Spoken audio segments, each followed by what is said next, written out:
Chai with Chitra, Social Talk.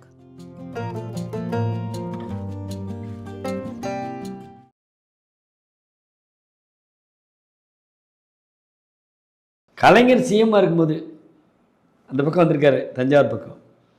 சூரக்கோட்டையில் Sivaji இருக்காரான்னு check பண்ணுங்க அப்படின்னு இருக்காரு. உடனே போலீஸ் செக் பண்ணிருக்காரு. இருக்கார் சார், நான் வர்றேன்னு சொல்லு. உடனே சிவாஜி, கலைஞர் இங்கேயா? சரி.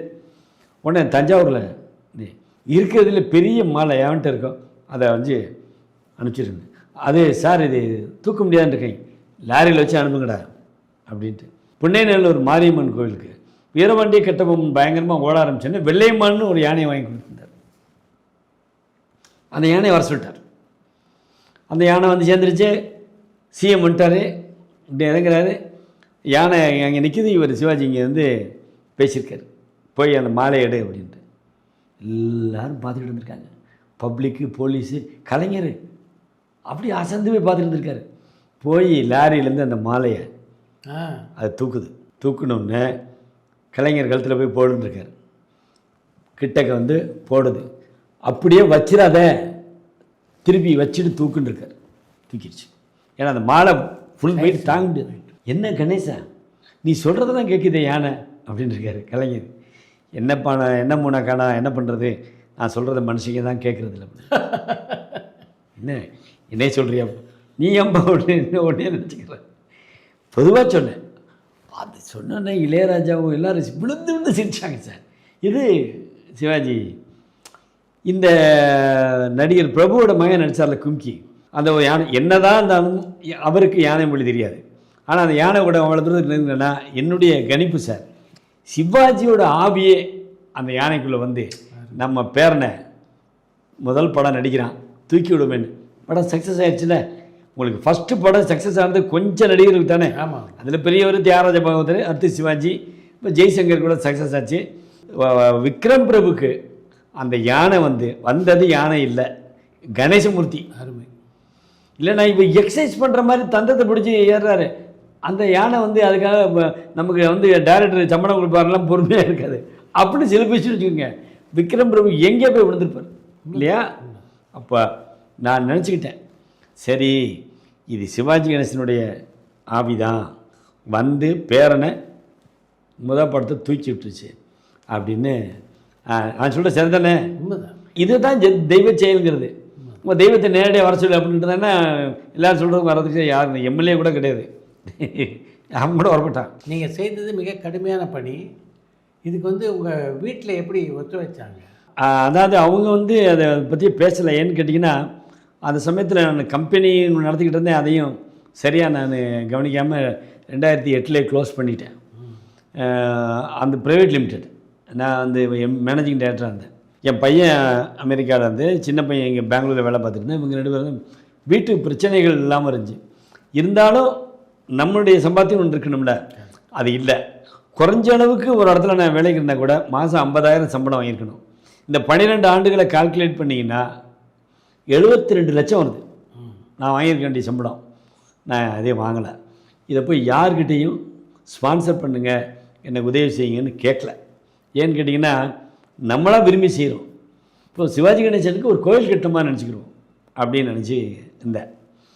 ஒரு நாள் நைட்டு பிரபு கூப்பிட்டார், உங்களுக்கு எதாவது செய்யணும், என்ன வேணும்னு கேளுங்க அப்படின்னாரு.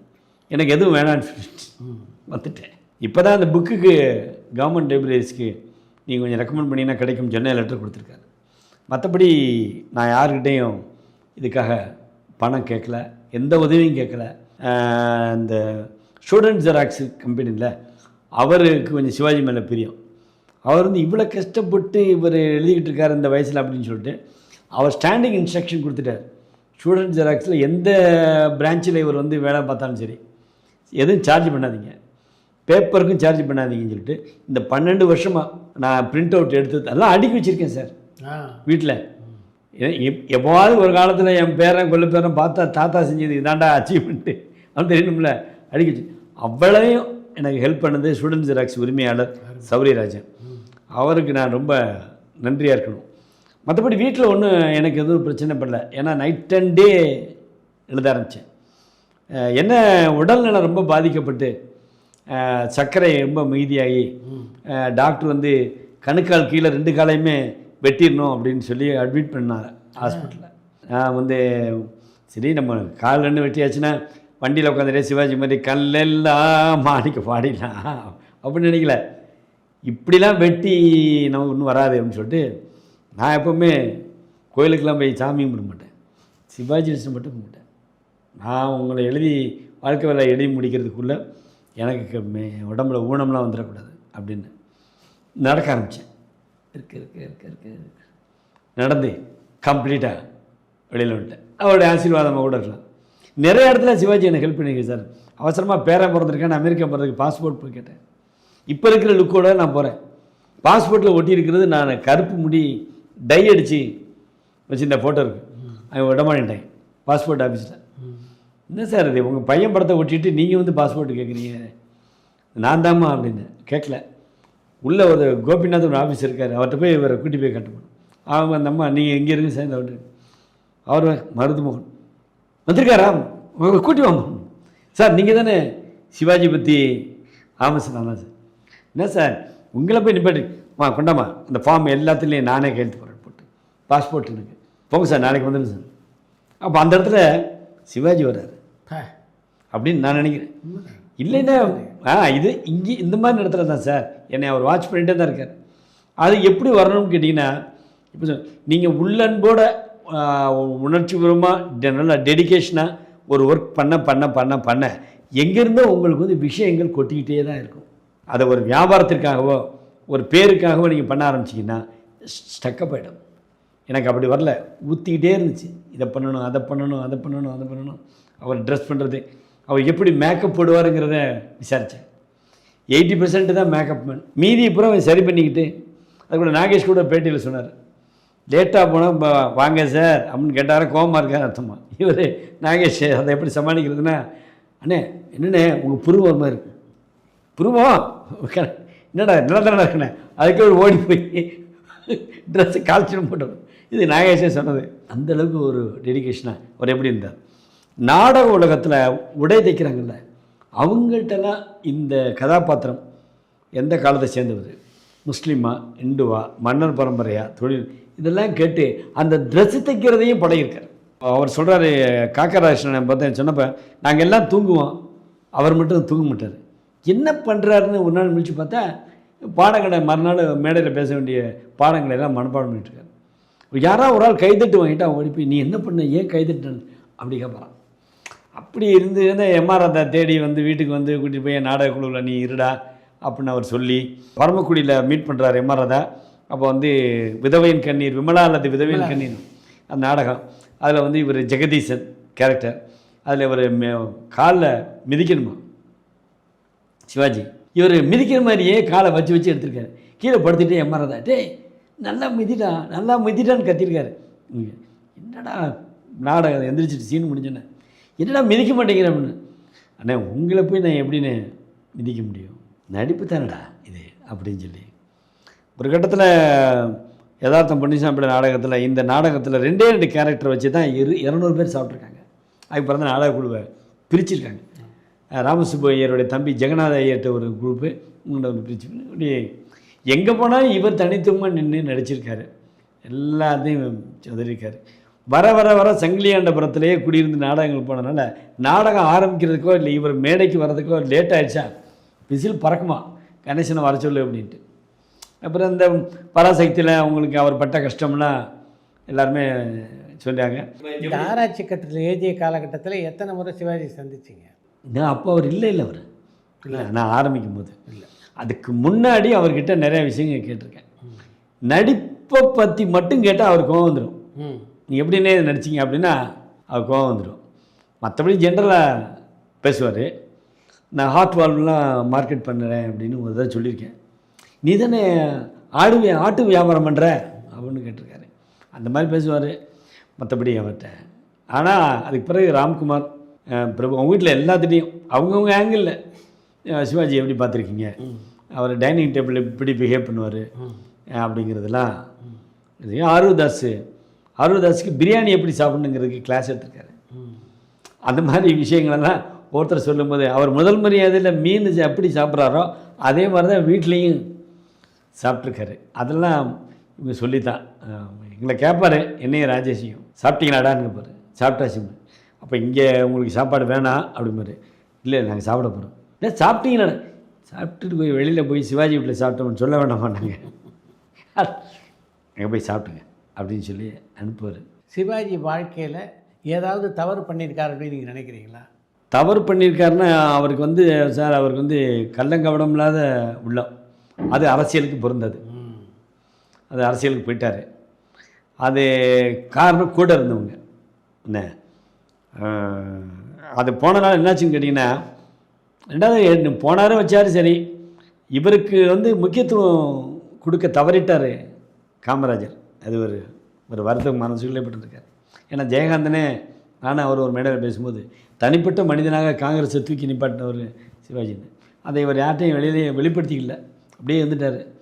அது ஒன்று தான். பட் தொகுதியை தேர்ந்தெடுத்தது தவறான, இறங்கிட்டார் சரி, எல்லாம் சரி, ராங் செலெக்ஷன். இந்த தோத்துட்டார் அப்படிங்கிறது மட்டும்தானே உங்களுக்கு. இந்திரா காந்தி தோற்றுருக்காங்க, காமராஜர் தோற்றுருக்காங்க, எல்லாம் தோற்றுருக்காங்க. அதனால் தேர்தலில் தோல்வி என்பதே ஒரு பெரிய விஷயம் இல்லை. ஆனால் இவர் அந்த அந்த அந்த இது வரைக்கும் போயிருக்க வேணாம் அப்படிங்கிறது என்னுடைய கணிப்பு. மற்றபடி சார் முழு மனிதன் சார், அதில் ஒன்றும் மாற்று கருத்தே இல்லை. அவர் வந்து எல்லாத்துக்கிட்டையும் அவர் பழகின விதம். ஒரு பைலட் இப்போ ரீசெண்டாக சிவாஜி ரசிகர் என்னை சந்திக்க வந்தார். அவர் சில கதைகள்லாம் சொன்னார். ஒரு மெடிக்கேட்டட் பில்லோ வச்சுருந்தாராம் சிவாஜி பின்னாடி.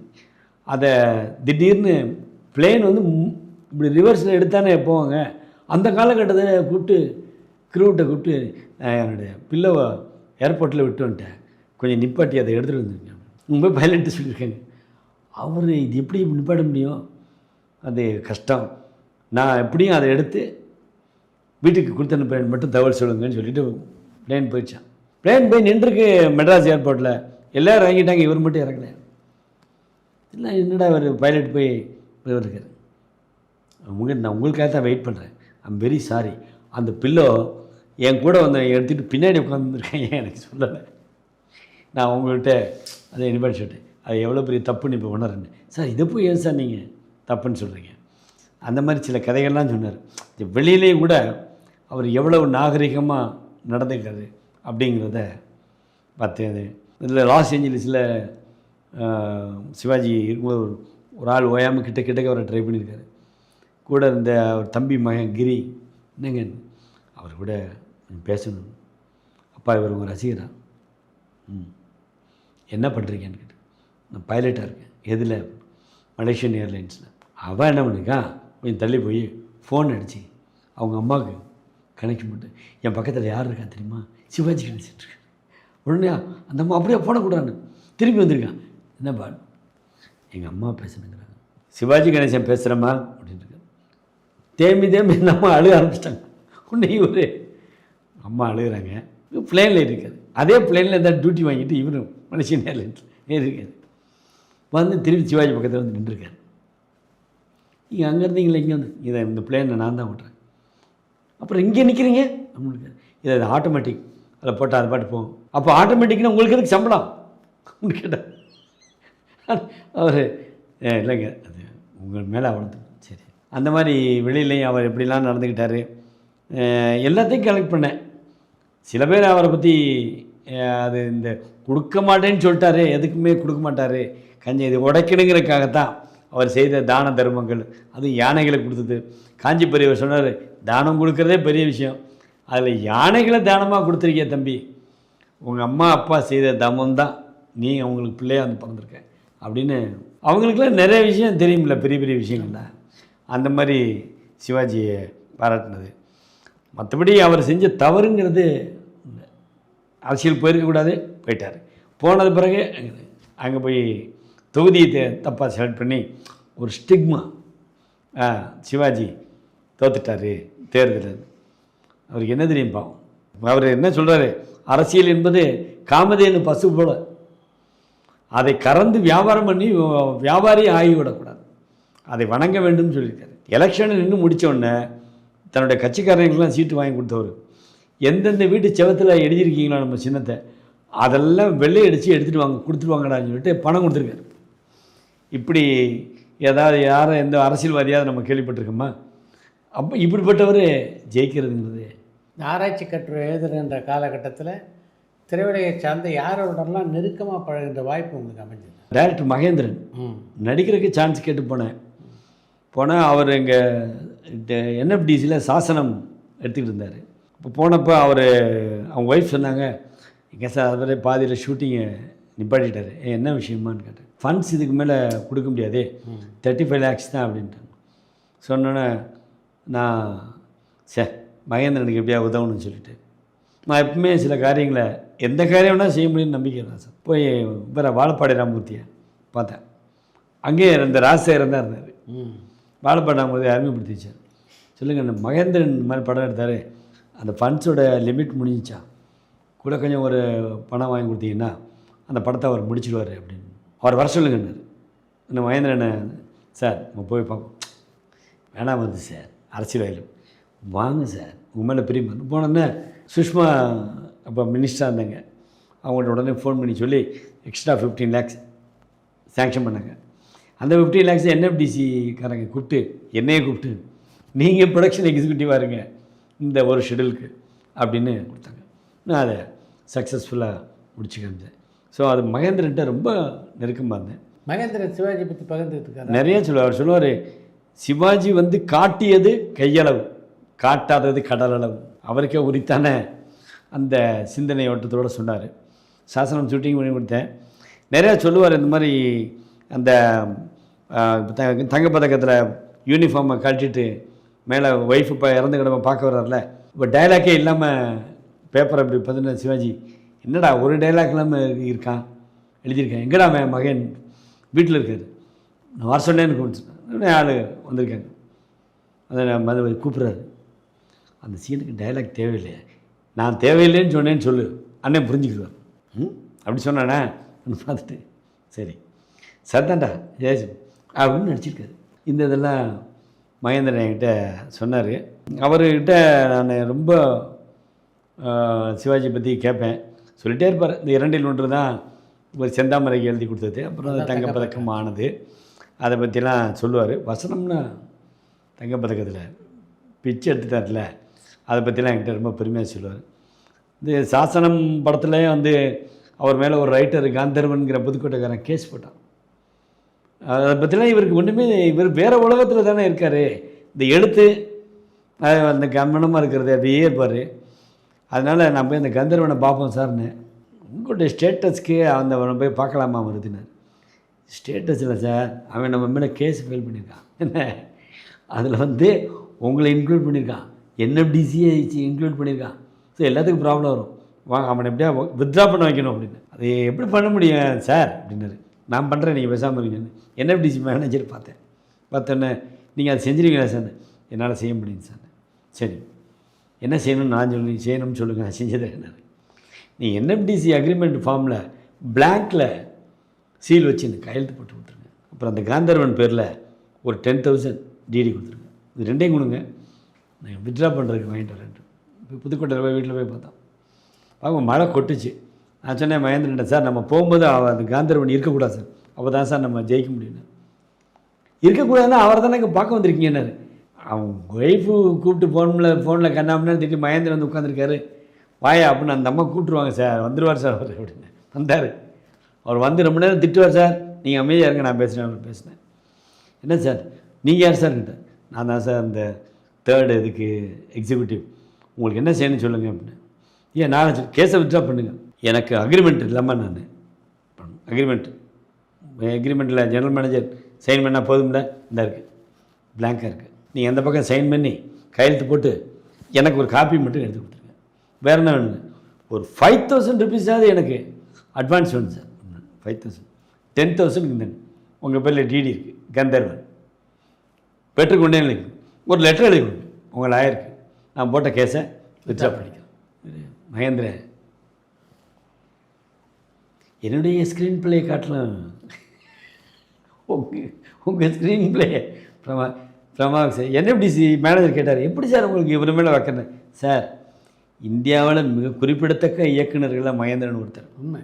அப்போ நான் மகேந்திரனுக்கு இது இந்த மேட்டரில் ஏதோ அணில் ராமனுக்கு செஞ்ச உதவி மைண்டில் அது மாதிரி செஞ்சதுன்னு நான் பெருமை அடைய நினைக்கிறேன், அதை பண்ணி கொடுத்தேன் அப்படின்னு.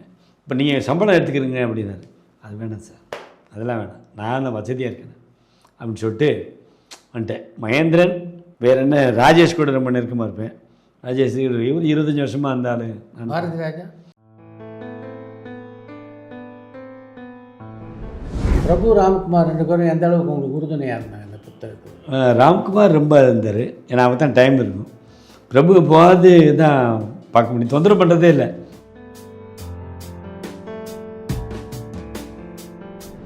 சிவாஜியுடைய வாழ்க்கையை முழுமையாக படித்து தெரிந்து கொண்ட போது எந்த விஷயத்தை நீங்கள் மிக அதிகமாக பாதிக்கப்பட்டீங்க?